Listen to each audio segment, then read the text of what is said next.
Olá, graça e paz, eu sou Luiz Oliveira e você está no canal Auxílio EBD. Estamos comentando a revista Lições Bíblicas Adultos da CPAD para o primeiro trimestre de 2021. O título desta série de lições é O Verdadeiro Pentecostalismo, a atualidade da doutrina bíblica sobre a atuação do Espírito Santo. O comentarista dessa série de lições é o pastor Ezequias Soares.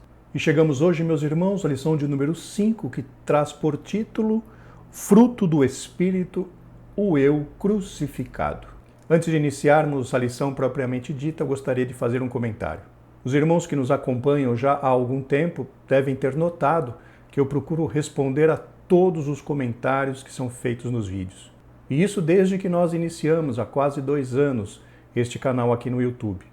Ocorre que, meus irmãos, estamos passando por um momento tanto familiar quanto profissional que tem nos impedido de interagir com vocês. Então, desde já faz pelo menos uns 3 ou 4 vídeos, eu não tenho conseguido mais responder os comentários dos irmãos, mas gostaria de pedir paciência, que os irmãos entendam que realmente é um momento que estamos passando, cujo tempo é praticamente todo consumido. E além disso, também temos passado por algumas dificuldades, algumas lutas no que diz respeito ao próprio canal, pois os irmãos têm notado que nos últimos 3 ou 4 vídeos não temos conseguido publicar o vídeo no domingo, e sim na terça-feira. Tudo isso, meus irmãos, é resultado das dificuldades pelas quais nós estamos passando.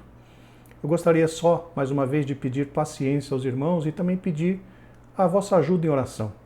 Realmente não estou conseguindo responder os comentários, interagir com os irmãos através dos comentários. E também, para publicar o vídeo no domingo, muitas vezes tem se mostrado assim bastante difícil. E são inúmeros problemas. Por exemplo, problemas até no meu computador do Adobe Premiere não travar enquanto está renderizando o vídeo. Então a luta é travada. E eu gostaria de pedir ajuda aos irmãos em oração. Se você gosta do trabalho que fazemos aqui no YouTube, nos ajude com as vossas orações e também tenha paciência. Realmente eu não sei quando é que eu vou conseguir voltar a interagir com os irmãos nos comentários, mas assim que isso for possível, os irmãos podem ter certeza que eu estarei voltando a interagir, porque eu gosto de interagir com os irmãos, eu gosto de responder.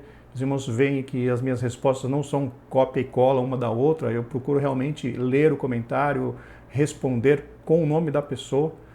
Então, infelizmente, por esses dias, por esse período, eu estou sendo impedido de conseguir fazer isso justamente por causa deste momento que nós estamos vivendo. Então, eu peço mais uma vez a oração dos irmãos, a paciência dos irmãos, que assim que possível eu estarei voltando a interagir convosco. Deus abençoe e muito obrigado pela sua paciência. Voltando então agora para a nossa lição de número 5, Fruto do Espírito, o Eu Crucificado.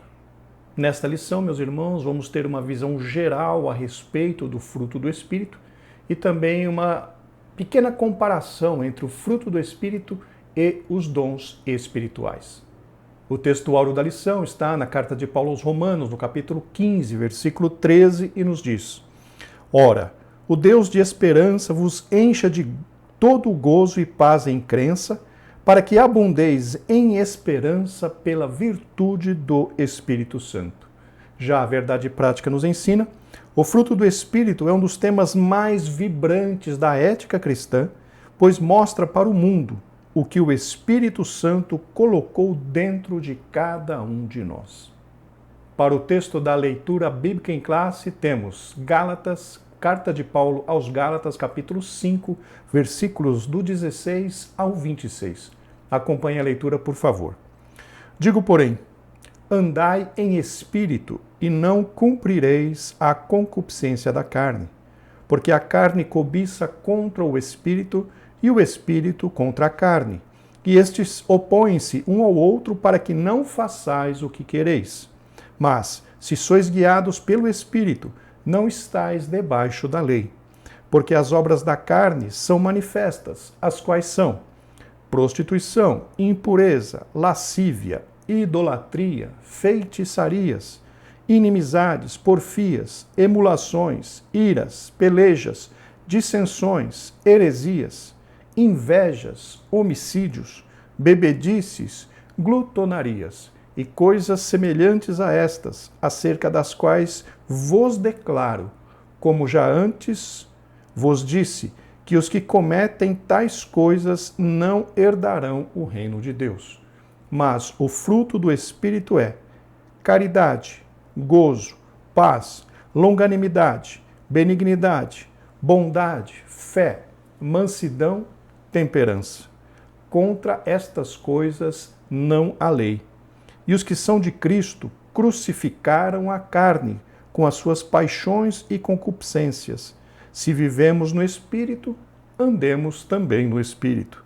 Não sejamos cobiçosos de vanglórias, irritando-nos uns aos outros, invejando-nos uns aos outros.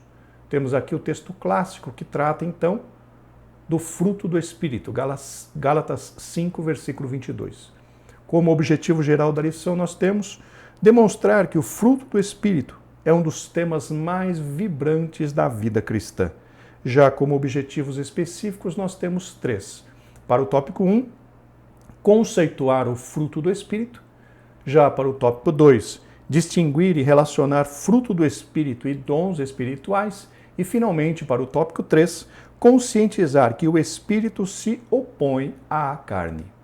Meus irmãos, gostaria de lembrá-los que, para aqueles que assim o desejarem, as notas de aula que eu utilizei para a gravação deste vídeo estarão disponíveis para download. O link para download do arquivo de notas de aula estará logo aqui abaixo na descrição deste vídeo.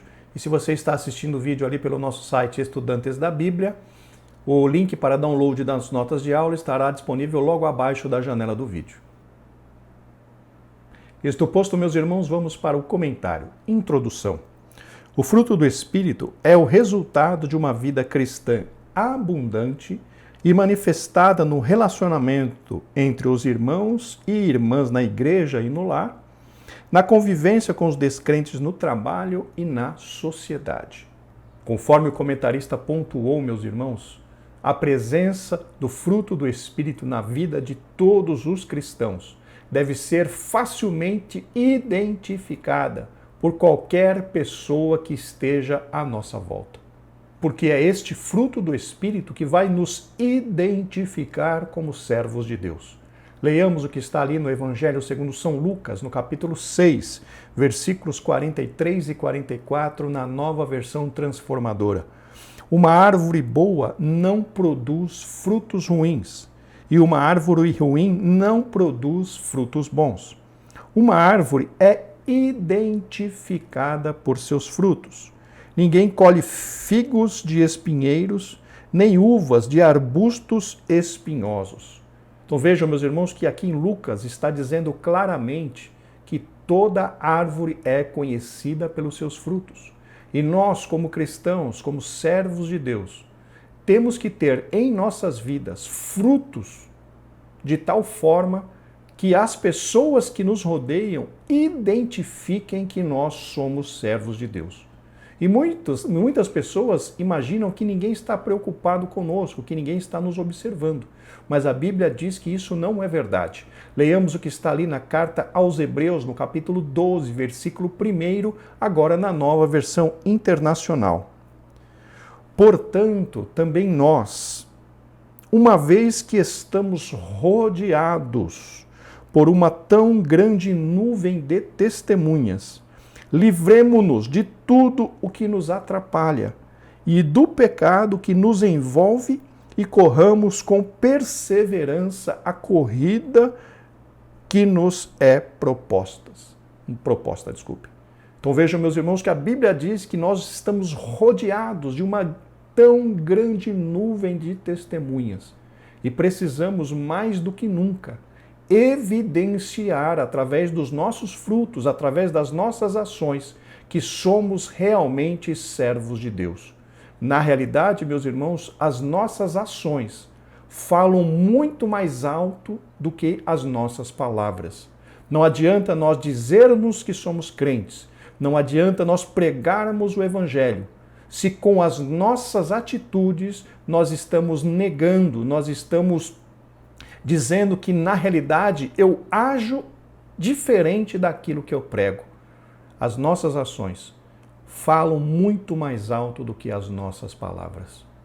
Por isso, devemos entender o conflito entre a carne e o espírito e a função do fruto do Espírito. Conforme lemos na leitura bíblica em classe, Paulo nos ensina que há uma disputa entre a nossa carne e o Espírito Santo pela direção das nossas vidas. Que nós possamos, meus irmãos, entender claramente a necessidade urgente que nós temos de nos submetermos à orientação do Espírito Santo, o Consolador amado, para que possamos vencer nessa luta entre o Espírito Santo e a nossa carne. Como ponto central da lição nós temos, o fruto do Espírito tem como fonte o próprio Espírito Santo. Glórias ao nome do Senhor. Como tópico 1 da lição, meus irmãos, nós temos o fruto do Espírito na vida do crente. O crente em Jesus é alguém que vive sob os domínios do Espírito. Ele é liberto da lei e dos rudimentos deste mundo, mas isso não significa uma vida passiva, ou seja, uma vida simplesmente de contemplação. E na realidade, meus irmãos, quando nós recebemos o Espírito Santo em nossas vidas, como sendo o selo de propriedade de Deus, nós entramos numa nova dimensão espiritual no nosso relacionamento com Deus. Passamos a ser filhos de Deus e por conta disso fomos libertos da escravidão, do domínio do pecado sobre as nossas vidas e em Deus somos completamente livres.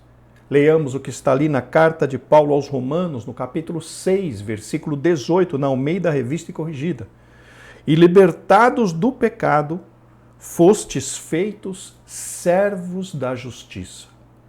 E como rudimentos do mundo que o comentarista citou aqui, podemos entender justamente aquela base em que o mundo, o sistema mundano está apoiada, que nada mais é do que das pessoas lutarem pela satisfação da sua carne.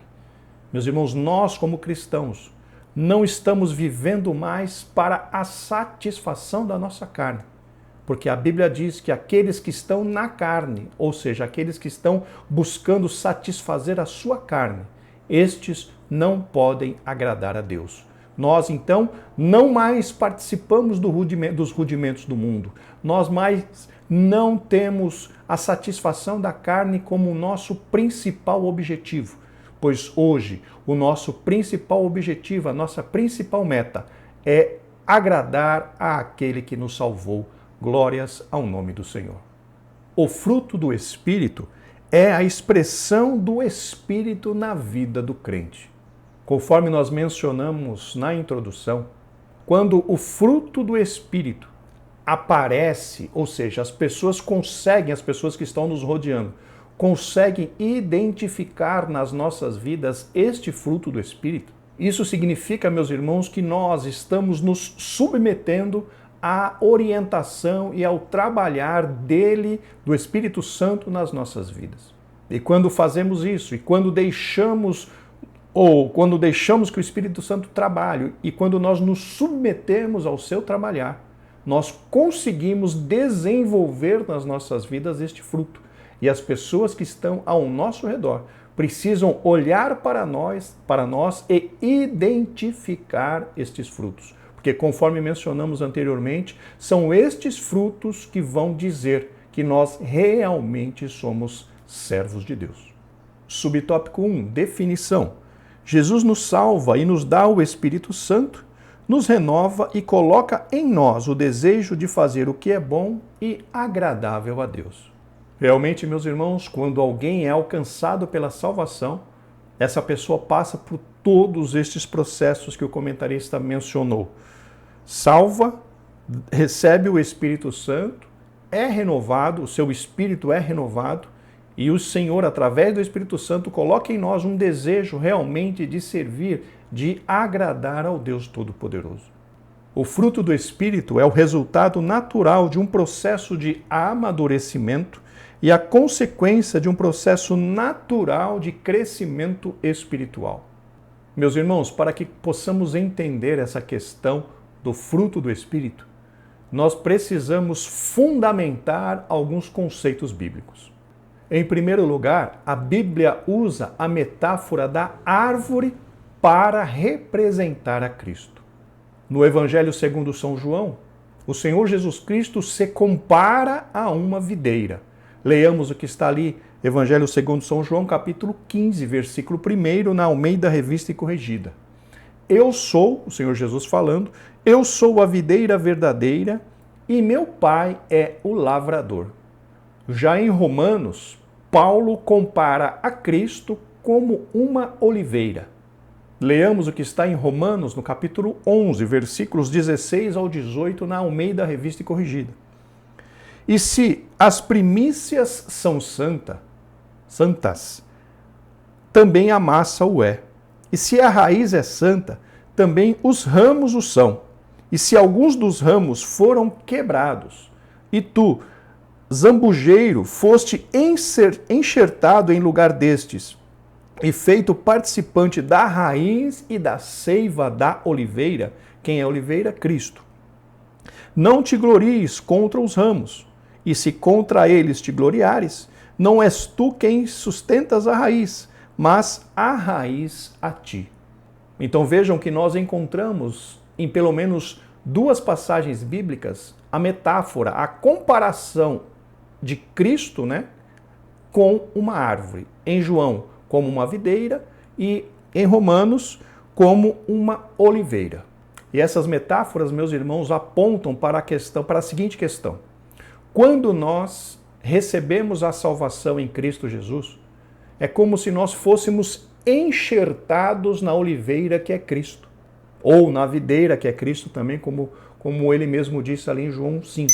Mas não importa se é oliveira ou se é videira, a metáfora ou a alegoria, a comparação espiritual é que quando nós somos salvos, nós somos enxertados em Cristo Jesus, que representa uma árvore. E quando somos enxertados, passamos a receber alimento espiritual desta árvore, representado pela seiva.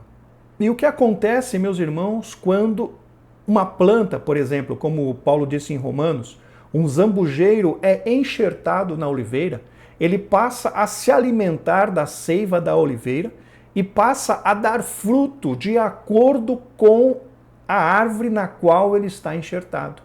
Então o que acontece, meus irmãos?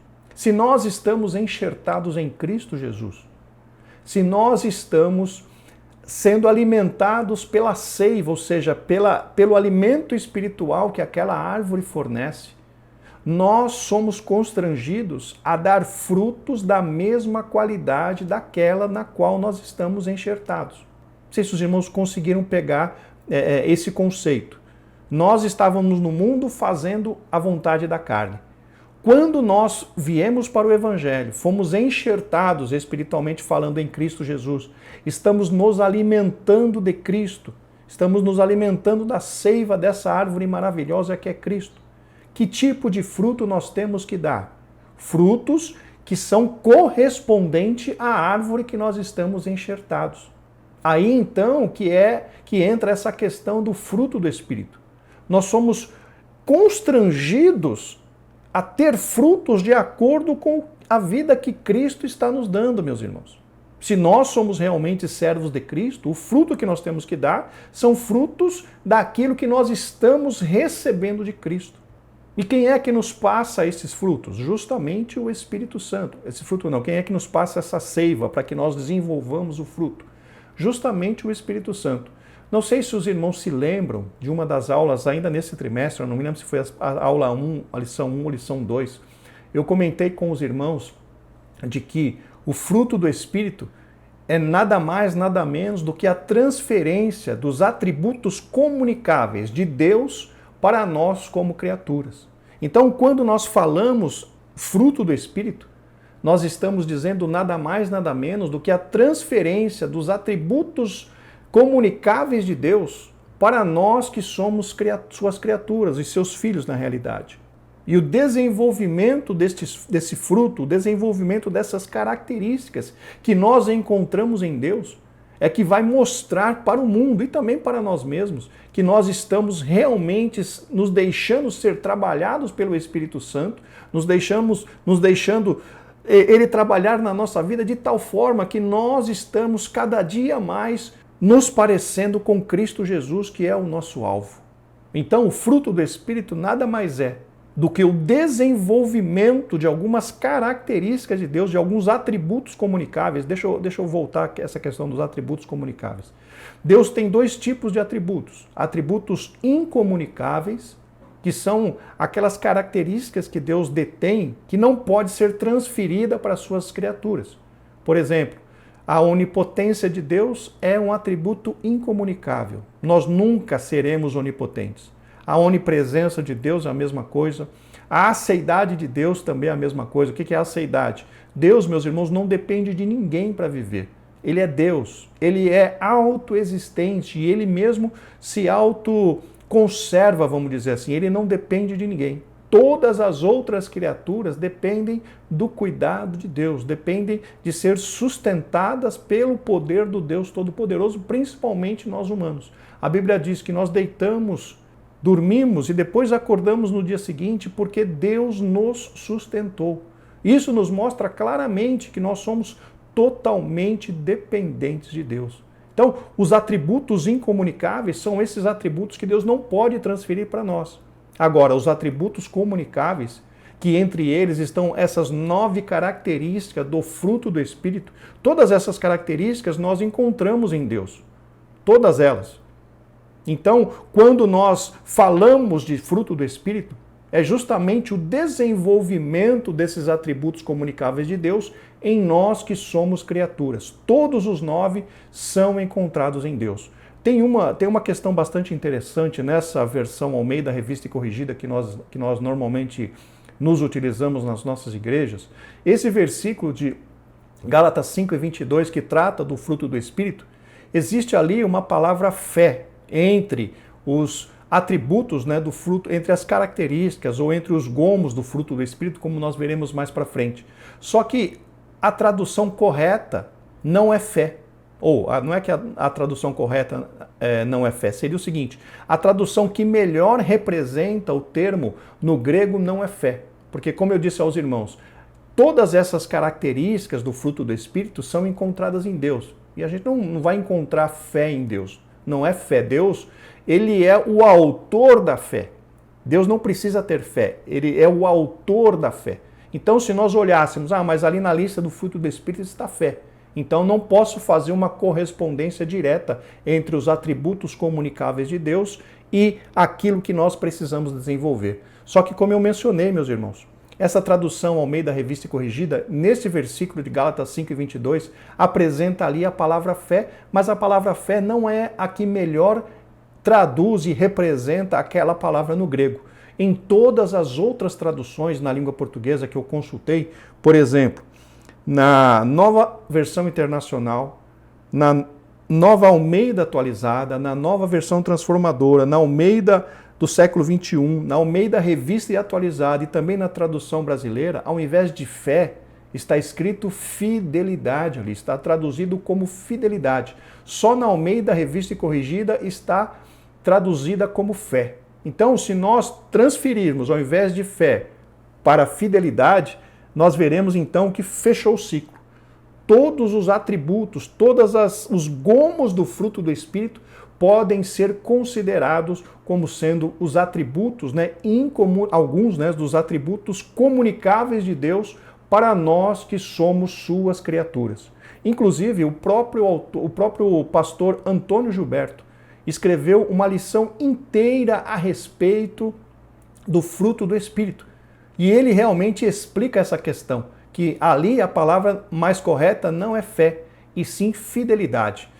Como a nível de explicação, se os irmãos ficarem curiosos em relação a essa lição que trata do fruto do Espírito, os irmãos podem consultar ali no nosso site, Estudantes da Bíblia. A revista é do primeiro trimestre de 2005. Ali nas revistas Lições Bíblicas, os irmãos procurem lá no nosso site, primeiro trimestre de 2005. Os irmãos vão encontrar uma revista escrita pelo finado e saudoso pastor Antônio Gilberto, que trata toda ela do fruto do Espírito. E se eu não me engano, na lição de número 5, ele vai tratar justamente... agora não tenho certeza, irmão, se é a lição de número 5. Mas Ali no primeiro trimestre de 2005, ele vai ter uma lição que vai tratar da fidelidade de Deus ao invés de fé, como nós lemos na Almeida Revista Corrigida. Então é só para contextualizar os irmãos. Fruto do Espírito está ligado no quê? No desenvolvimento dos atributos comunicáveis do Deus Todo-Poderoso em nós, que somos seus filhos, aqueles que fazemos parte da sua família. E esses esses atributos comunicáveis, eles justamente, quando presentes nas nossas vidas, nos mostram que nós realmente somos filhos de Deus, porque nós estamos cada vez mais nos parecendo com Cristo Jesus, que é o nosso alvo a ser atingido. A nossa vida, meus irmãos, ou o alvo nas nossas vidas, é nós nos tornarmos como Cristo Jesus, imitá-lo em todas as coisas, seguirmos os seus passos, ser exatamente como ele foi enquanto encarnado aqui na terra. Ele surge gradativamente dentro de nós como resultado da regeneração do Espírito Santo de forma instantânea e também gradativa por meio do crescimento na graça de nosso Senhor Jesus Cristo, como acontece com a santificação. Aqui, meus irmãos, o nome já diz, fruto. Fruto não é algo que nasce da noite para o dia, a não ser numa questão miraculosa. Mas, nesse caso do fruto do Espírito, ele não nasce da noite para o dia. Ele vai sendo gerado, ele vai sendo cultivado dia após dia nas nossas vidas através da ação do Espírito Santo. Quanto mais nós nos submetemos à ação dele, quanto mais nós obedecemos ao Espírito Santo, somos sensíveis à sua voz, mais rápido este fruto é desenvolvido. Mas não significa que é de hoje para amanhã, não significa que é de forma imediata. Ele vai gradualmente, só que quanto mais nós nos submetemos, mais rápido se dá o aparecimento deste fruto, da evidência que este fruto está sendo desenvolvido nas nossas vidas. O apóstolo apresenta 9 modalidades do fruto. E conforme mencionei, meus irmãos, essas modalidades podem ser comparadas com os atributos comunicáveis do Deus Todo-Poderoso. Subtópico 2. O fruto no singular. Alguns expositores estranham o fato de Paulo contrapor as obras da carne, do versículo 19 e 20, do 19 ao 21, com o fruto do Espírito no versículo 22. No singular, quando era de se esperar frutos. Aqui, meus irmãos, é muito clara essa questão, por quê? Porque o fruto do Espírito, ele não vem, o fruto do Espírito são 9, as obras da carne são 15. Então não há uma correlação direta. O amor vem combater tal obra da carne. A paz vem combater tal obra da carne. A longanimidade vem combater tal obra da carne. Não há uma correspondência direta. Por quê? Porque cada característica do fruto do Espírito, ele vem formar um todo. E cada característica não foi dada por Deus para o combate a um tipo específico de pecado. Mas ele forma um conjunto, ele forma o fruto do Espírito, que ele sim, quando completo, quando é encontrado nas nossas vidas, nos dá condições de realmente viver uma vida vitoriosa diante do Deus Todo-Poderoso. O missionário Eurico Bergsten explica este singular ilustrando este fruto como uma laranja e seus gomos. O fruto que aparece logo em seguida é o amor, caridade, na versão Almeida Revista Corrigida de 1969, diz o missionário, as 8 virtudes seguintes são os reflexos do amor. Gozo, paz, longanimidade, benignidade, bondade, aqui fé, que na realidade é fidelidade, mansidão e temperança, conforme nós encontramos no versículo 22. E em relação a essa questão, meus irmãos, do amor ser a primeira característica do fruto do Espírito e que as outras são decorrentes dele, realmente tem uma profundidade, tem vamos dizer assim, uma comprovação bíblica a respeito dessa questão, porque a Bíblia nos fala claramente que o amor deve ser a base, deve ser o motivador de todas as nossas atitudes, tanto no que diz respeito a Deus, quanto no que diz respeito ao nosso próximo. Vamos ler o que Paulo escreveu na sua primeira carta aos Coríntios, no capítulo 13, versículos de 1 a 3, vamos ler na Almeida Revista Corrigida. Ainda que eu falasse as línguas dos homens e dos anjos e não tivesse amor, seria como o metal que soa ou como o sino que tine. Ou seja, a pessoa recebeu o Espírito Santo, fala todas as línguas dos homens e todas as línguas dos anjos através do Espírito Santo. Porém, se ela não tiver amor, não tem resultado algum. E ainda que tivesse o dom de profecia e conhecesse todos os mistérios e toda a ciência, e ainda que tivesse toda a fé de maneira tal que transportasse os montes, e não tivesse amor, nada seria.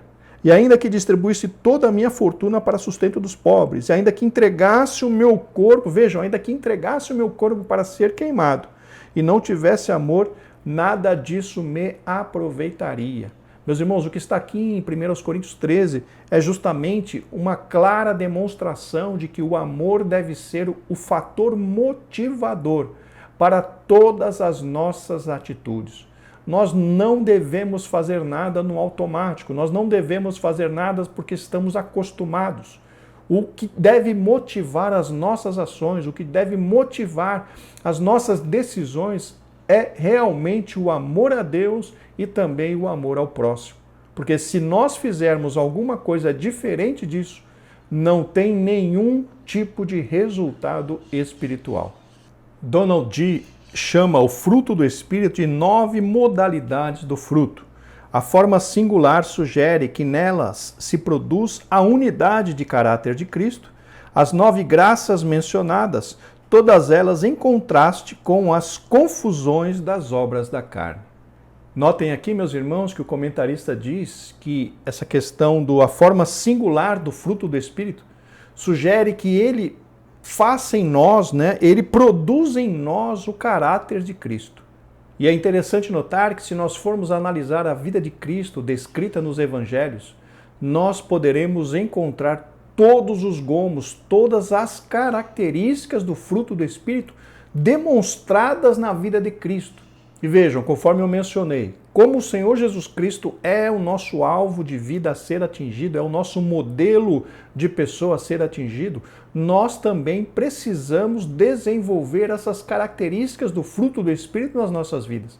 E é justamente nessa questão em que o Espírito Santo atua, nos ajudando a desenvolver este fruto, estas características, para que nós possamos cada dia mais nos parecer com o Senhor Jesus Cristo.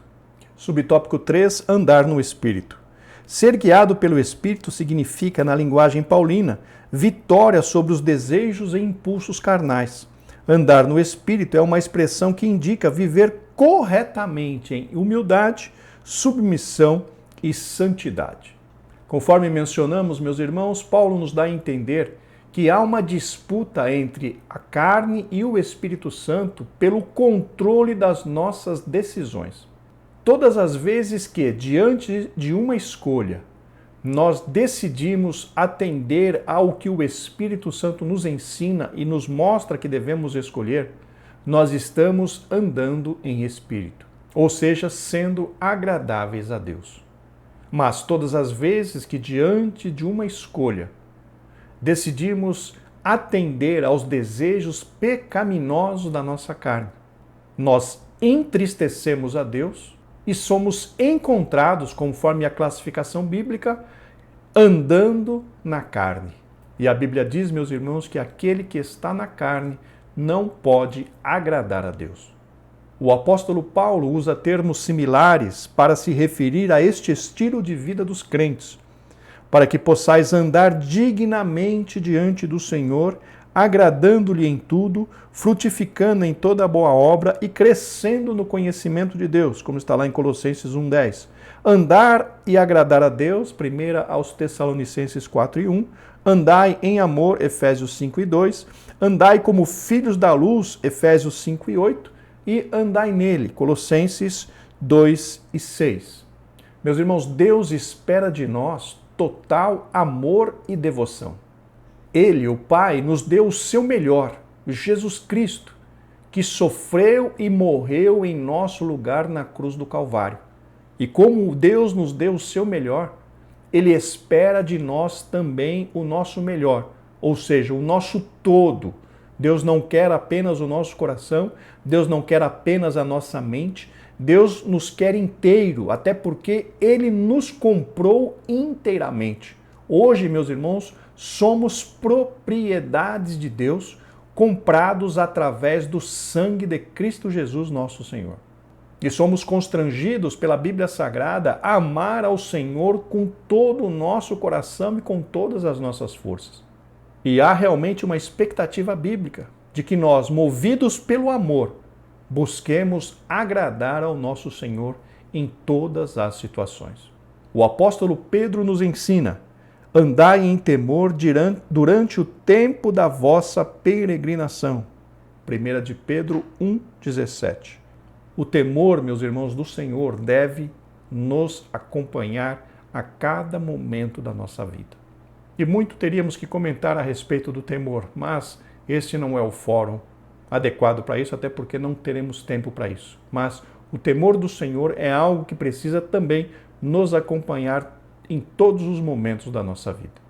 Chegamos ao tópico 2, que nos diz diferença e relação entre o fruto e os dons do Espírito Santo. Os dons espirituais e o fruto do Espírito têm a sua origem numa mesma fonte e ambos glorificam a Cristo, mas se trata de coisas distintas, diferentes. O amor, por exemplo, não é um dom, como diz lá em 1 Coríntios 14:1. O amor realmente não é um dom. O amor é uma necessidade que nós temos de nós mesmos desenvolver isso. Glórias ao nome do Senhor. Deixar que o fruto, e nós temos ainda o amor como fruto do Espírito, que é a primeira característica, que é a mais importante característica do fruto do Espírito que nós temos que desenvolver nas nossas vidas. Subtópico 1, diferença. O que há em comum entre essas duas fases abençoadas da nossa redenção é a fonte de origem. A primeira e a maior modalidade do fruto do Espírito é o amor. E as demais modalidades são reflexos do amor, conforme nós mencionamos há pouco. O apóstolo Paulo usa o amor como representante do fruto do Espírito ao comparar o fruto com os dons do Espírito.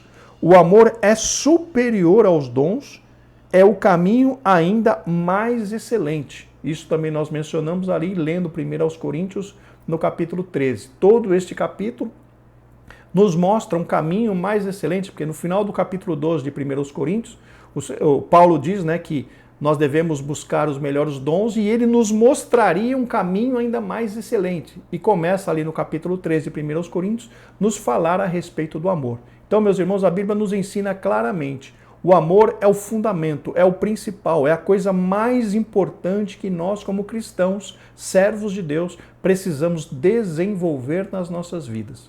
E conforme mencionamos, é a primeira característica do fruto do Espírito que precisamos trabalhar, deixar que o Espírito Santo nos ajude a desenvolver na vida de cada um de nós. Por essa razão, o amor encabeça a lista e em outras passagens prevalece a supremacia do amor. Meus irmãos, Paulo deixa claro a importância do amor. Leamos o que ele falou, o que ele escreveu na sua carta aos Romanos, no capítulo 13, versículo de 8 a 10, na Almeida Revista Corrigida.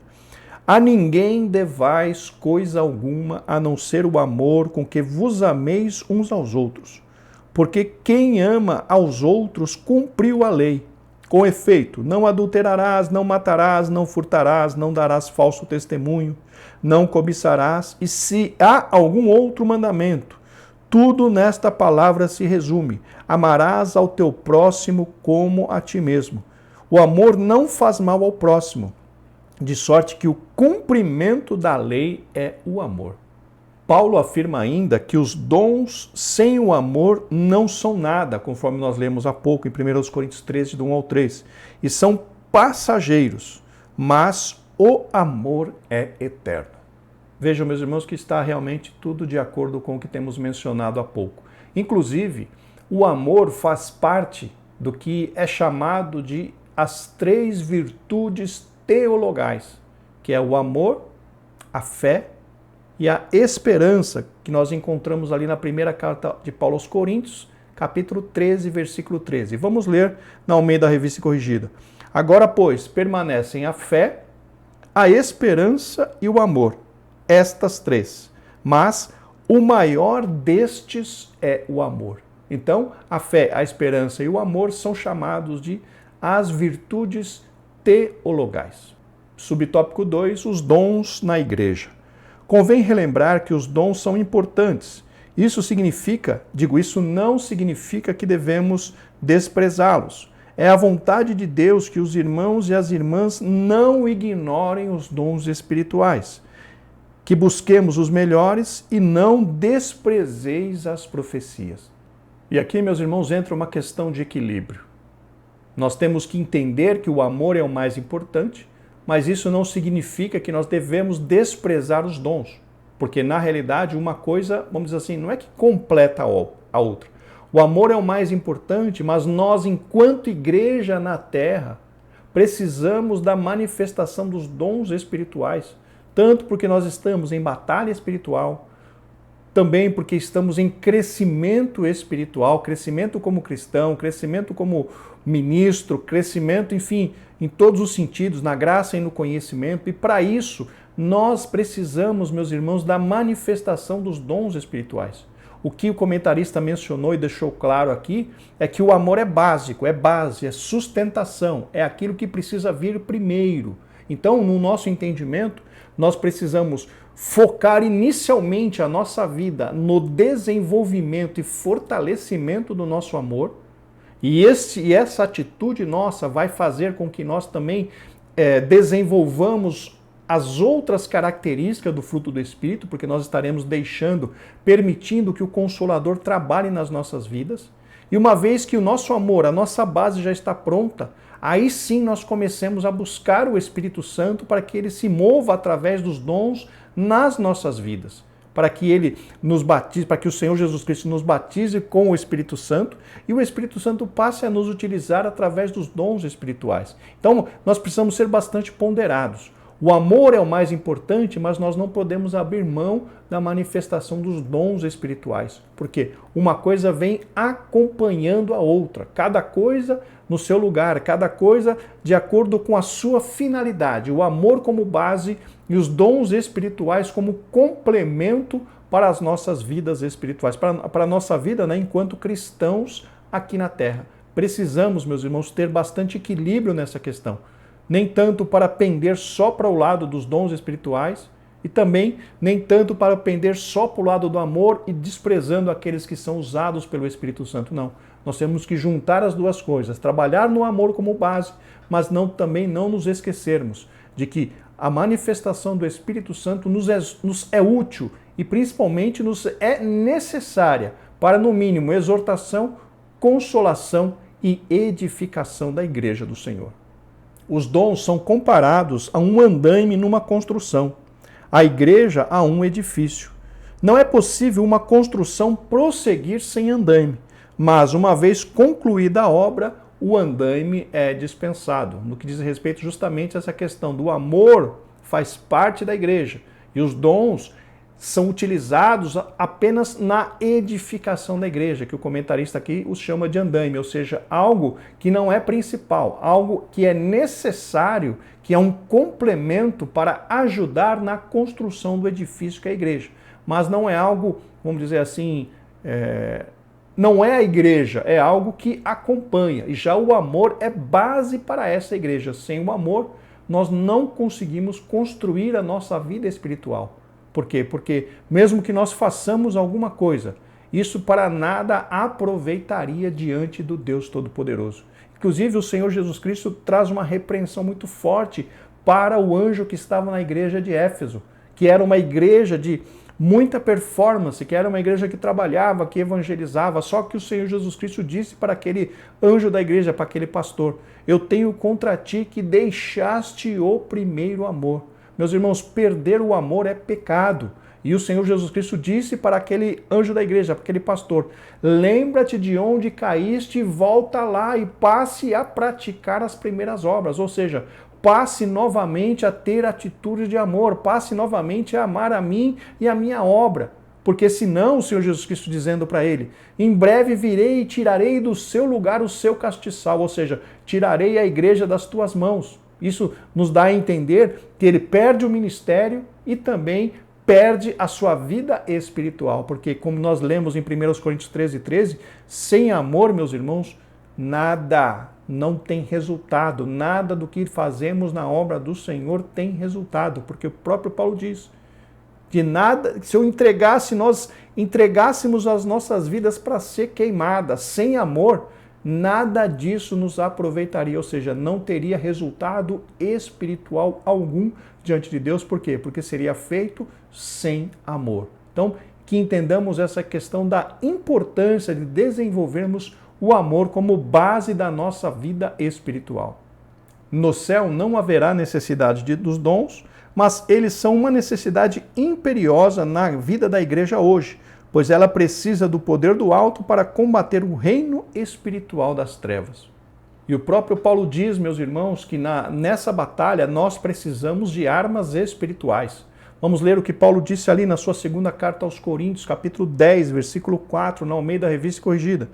Porque as armas da nossa milícia não são carnais, mas sim poderosas em Deus para a destruição das fortalezas. Se as armas não são carnais, meus irmãos, naturalmente elas são espirituais. E são essas armas que nos dão condição de vencer as batalhas espirituais que se nos apresentam todos os dias. Então vejam que estes dons nos dotam de armas espirituais, mas são apenas complemento, porque a base, o fundamento, precisa ser o amor.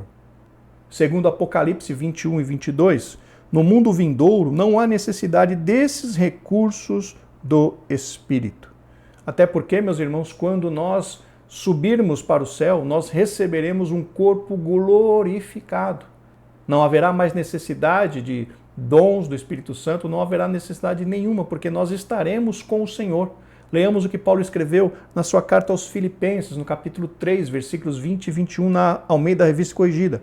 Mas a nossa cidade está nos céus, donde também esperamos o Salvador, o Senhor Jesus Cristo, que transformará o nosso corpo abatido para ser conforme o seu corpo glorioso, segundo o seu eficaz poder de sujeitar também a si todas as coisas. Então, quando nós estivermos no céu com o corpo glorificado, ali junto com o Senhor, não haverá mais necessidade de dons espirituais. Nós já estaremos aperfeiçoados, nós já estaremos com um corpo incorruptível, que é justamente o objetivo final das nossas vidas. Precisamos buscar ser iguais a Cristo enquanto estamos nessa carne, para que possamos alcançar um corpo incorruptível na sua vinda. Vejam então, meus irmãos, a importância de nós realmente perseverarmos no caminho da salvação em obediência ao Senhor e em submissão ao Espírito Santo.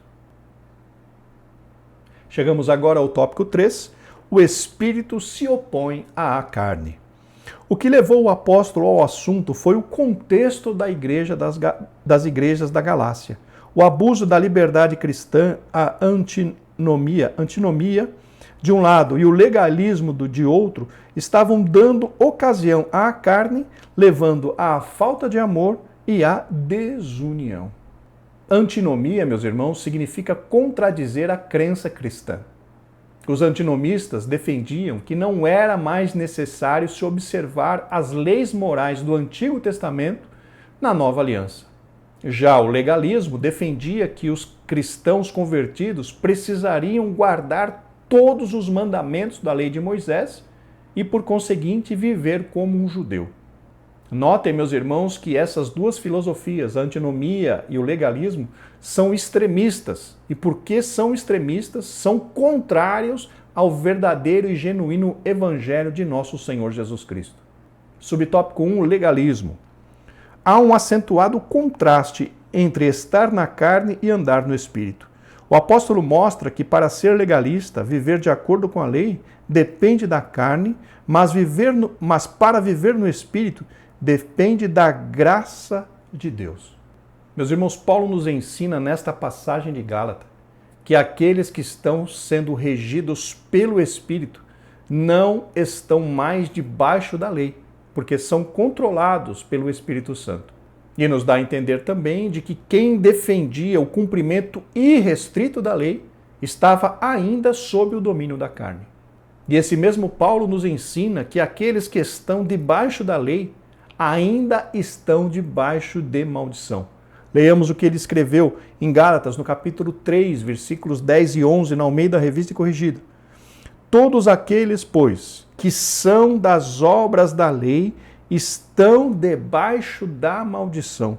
Porque escrito está: maldito todo aquele que não permanecer em todas as coisas que estão escritas no livro da lei para fazê-las. E é evidente que pela lei ninguém será justificado diante de Deus, porque o justo viverá da fé. Então vejam que quem está ainda debaixo da lei está vivendo debaixo de maldição.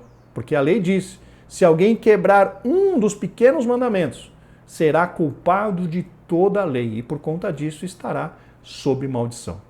O sistema legalista que os opositores de Paulo, os judaizantes, ensinavam nas igrejas da Galácia é egocêntrico, aponta para o homem, motivado pela carne e gera competição espiritual que resulta em desavença.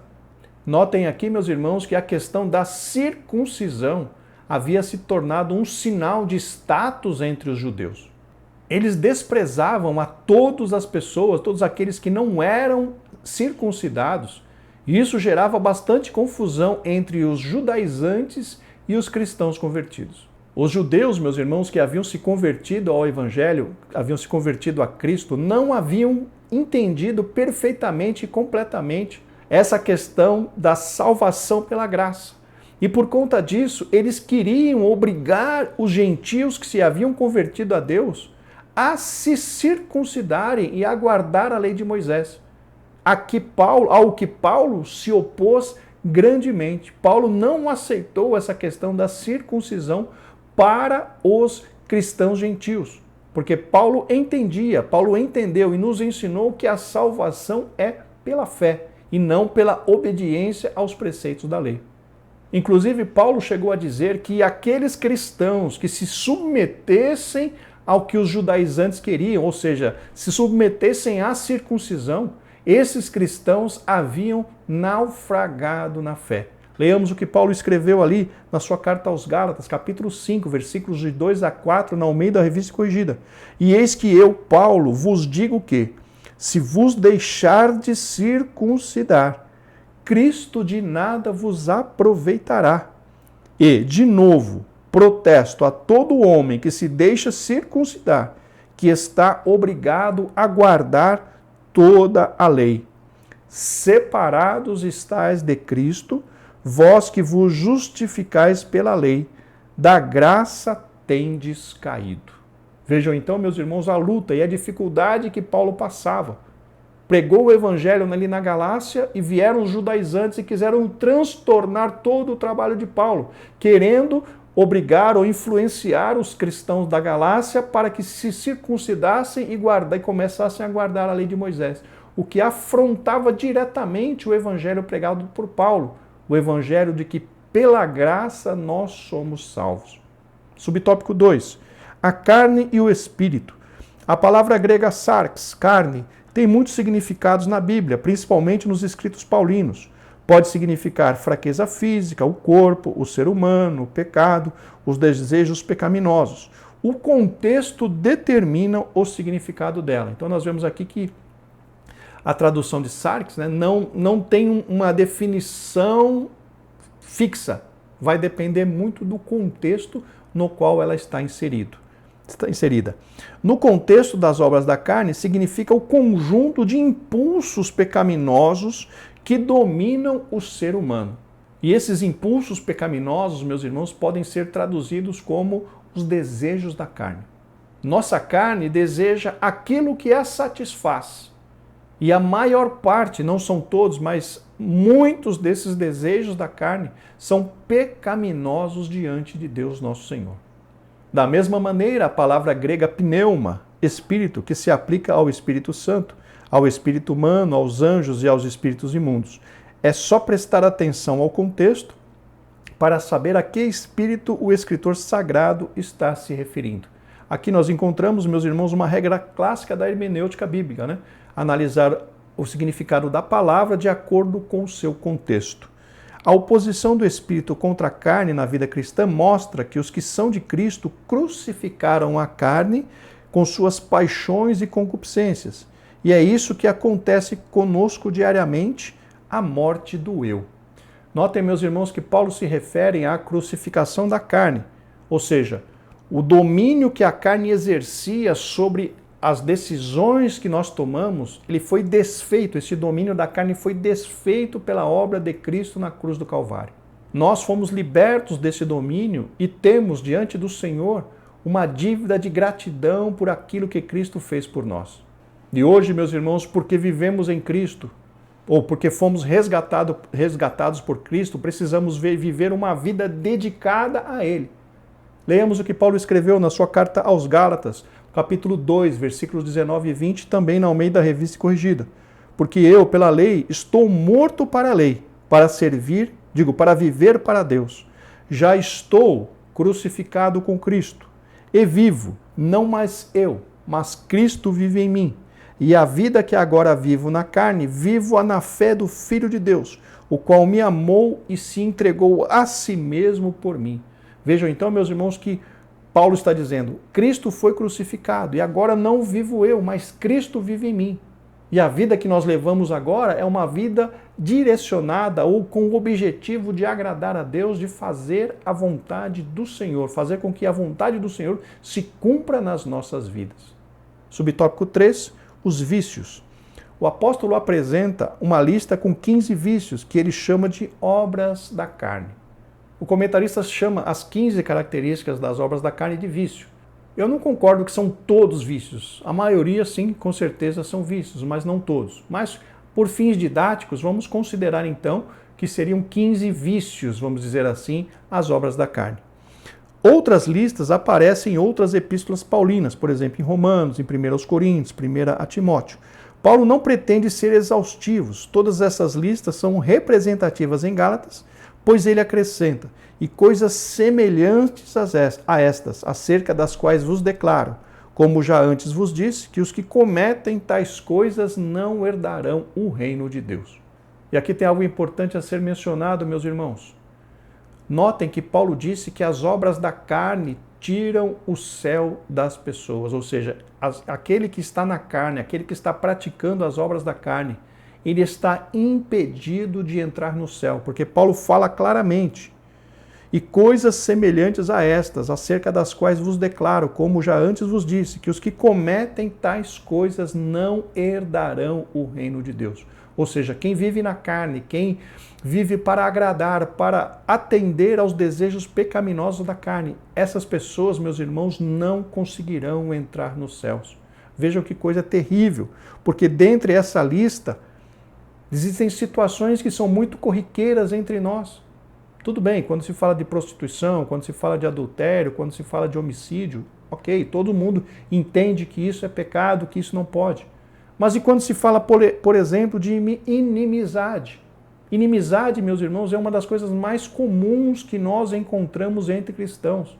Muitas vezes nós ouvimos em algum lugar ou outro, eu não fui com a cara desse irmão, eu não fui com a cara dessa irmã. Isso não é inimizade? Então, meus irmãos, muitas vezes nós fazemos como os fariseus. Coamos um mosquito e engolimos um camelo. Ou seja, nos preocupamos com coisas. O adultério é pecado? Sim, adultério é pecado. Quem está em adultério não vai para o céu. Quem está em fornicação não vai para o céu? Também não vai para o céu.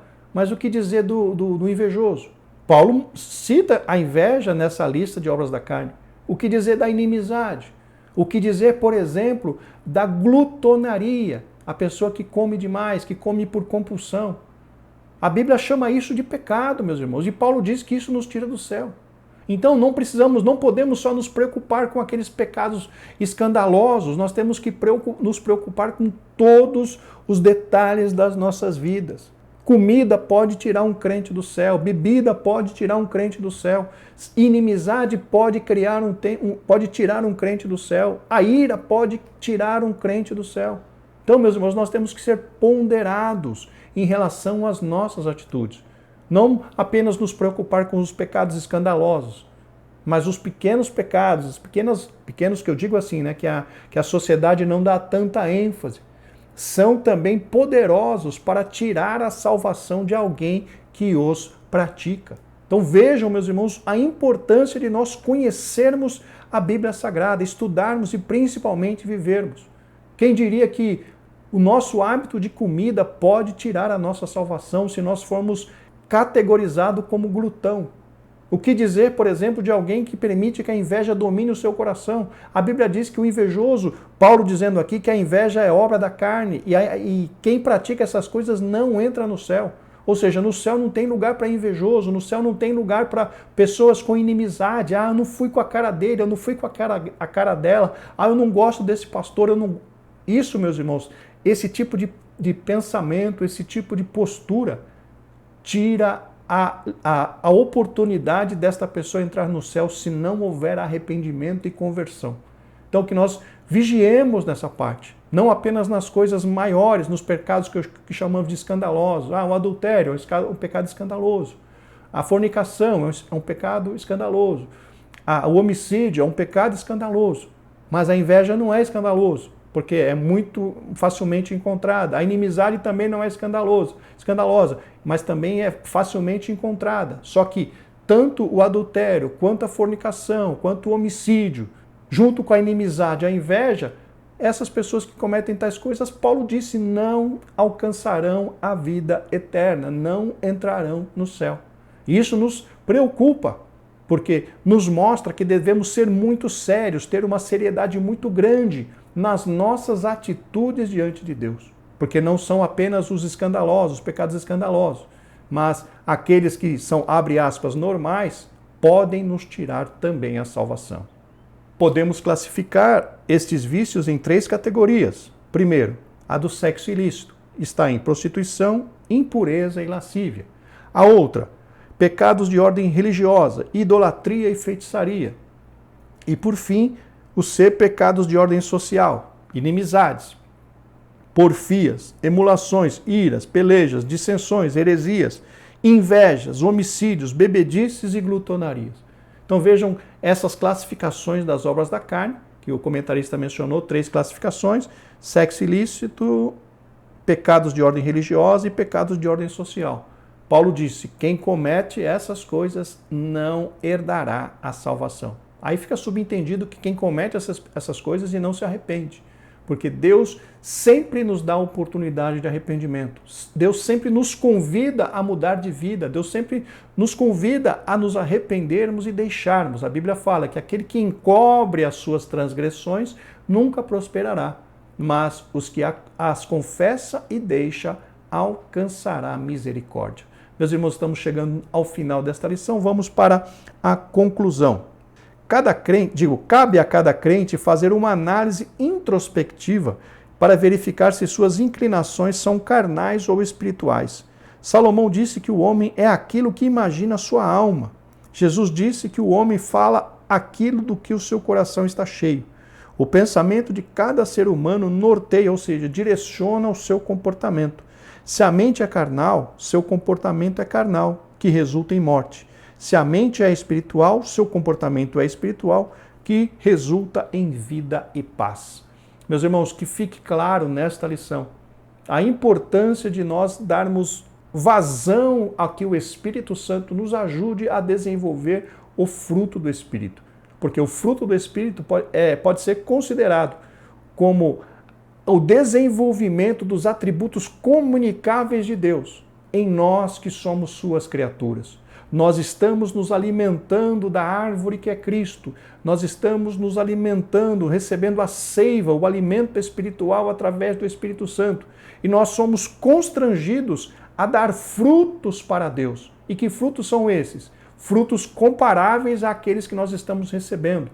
Amor, paz, longanimidade, benignidade, mansidão, fidelidade, temperança. Todas essas 9 características do fruto do Espírito nós precisamos desenvolver nas nossas vidas, de tal forma que as pessoas que nos rodeiam consigam identificar cada uma dessas virtudes que estamos recebendo diretamente pelo trabalhar, pela obra do Espírito Santo nas nossas vidas. Que Deus nos abençoe. Se Deus quiser, na próxima semana estaremos juntos para a lição de número 6.